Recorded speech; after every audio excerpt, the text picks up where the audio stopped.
Ati waan baay'ee jaallattee haalaan mararfattuuf arguudhaaf dharraata. Loltee gargar baatee jibba waan baqattuuf ittuma rarraata. Garuu immoo nama jaallatturraa bu'aan ati argattu argaa kee baqachuu, maqaa kee lagachuu, si balaaleffachuu, miila fageeffachuu. Kan miidhame sidha, si waraaraaf kaatee fedha nagaa buusuu. Kan si miidhe immoo argaa kee baqatee taa'ee haaloo kuusuu. Waa meeqaan kisaarte sammuu keetti namni, onnee keetti namni.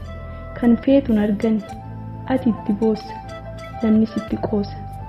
Meeqatti bilbiltee gaafa akkas kadhattu waan filannoo dhabde namatti hin fakkaattu? In fakkaatta. Aarsaa majaalalaatu akkas nama qora. Namaa gadi hin taatu borsimatu koora.